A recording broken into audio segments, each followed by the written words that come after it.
Hi, everybody. This is Dr. Michelle Medrano. I'm so grateful to welcome you today. We have an amazing woman with us. She was just with us in person in the last month doing a workshop that was highly attended. She's so wise, so loving, so beautiful and present. We were so happy that she accepted our invitation to come and support us today. So welcome to Dr. Sue Morter. We're so glad you are with us today.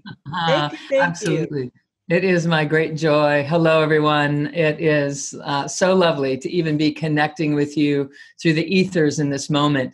It is a great blessing that we have the capacity to know one another in such beautiful ways. And it's a real treat to be back with you today. We would love to hear your heartfelt wisdom about how people can support themselves and support their health and their well-being during this time of challenge. So what wisdom do you have for us, Dr. C? Yes. Oh, absolutely. It's very, very important that we allow our systems to feel what we're feeling.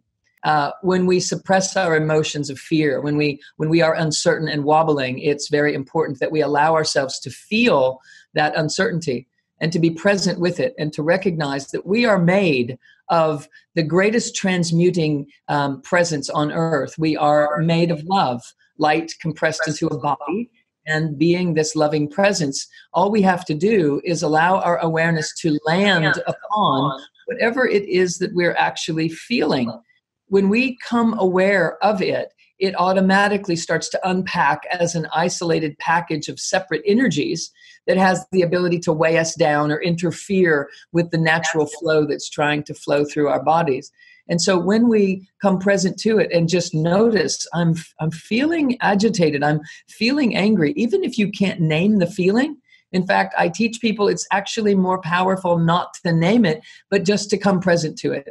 Just feel it. Just be with what you are feeling. It is so important that you not judge it, that you not have an opinion about how you're feeling or compare yourselves to others and how they're managing in this situation, but to just let it roll, let it rip, and to be responsible with it by bringing your breath to it and breathing in your system. It allows that separated energy of an unresolved emotion to become part of a greater flow.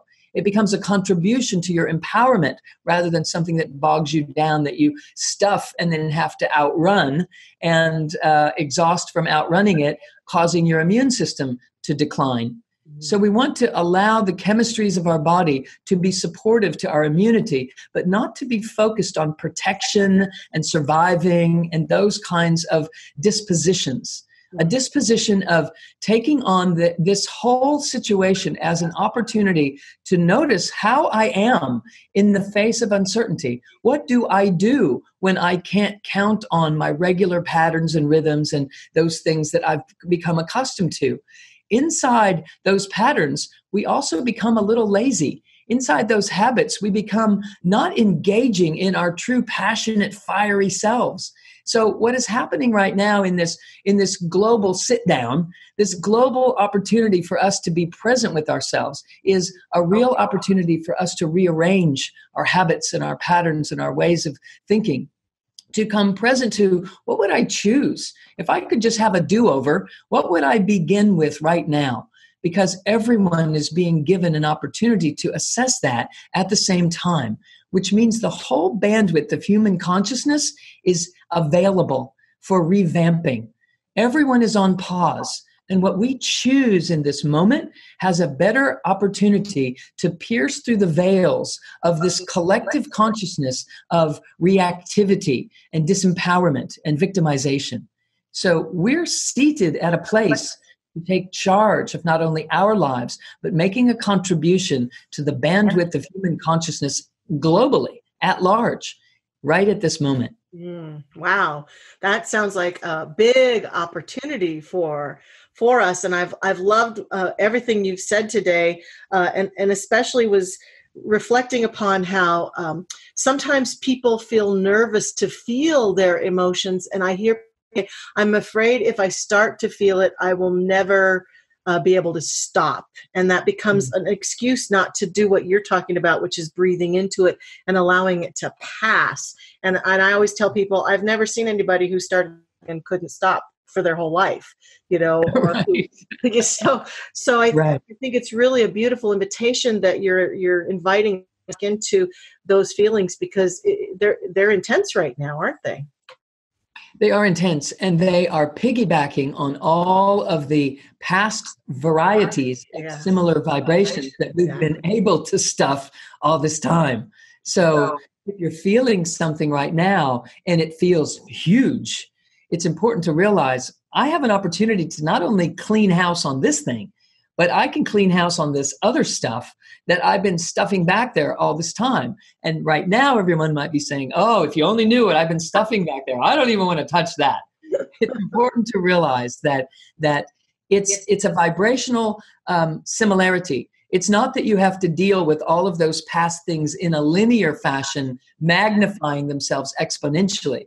This is a quantum house cleaning that we're doing.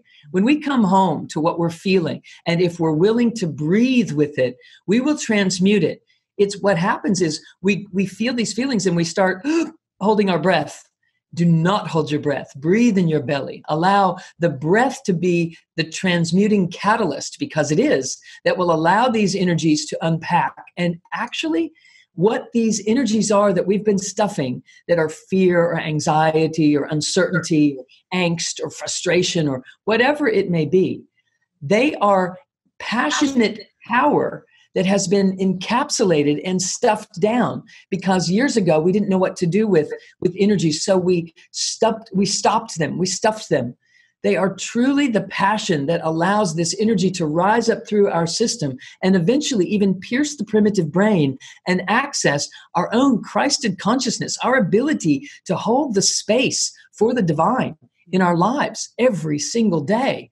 So if you'll have the wherewithal to just sit and breathe with it and trust and know that there is only one thing that is ever happening, and it is good, and it is in support of your evolution, your awakening to ourselves as true, full spirit beings, that if we'll allow these energies that are uncomfortable to just be embraced, to just have them and be with them and just explore it for a minute or two, if that's all you can handle today. And tomorrow, maybe 3 or 4 minutes can come with it.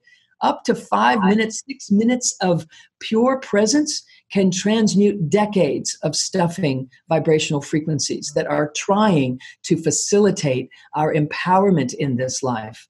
So don't be afraid that it will never stop. Of course it will stop, because it will infuse itself into the things that you're already comfortable with.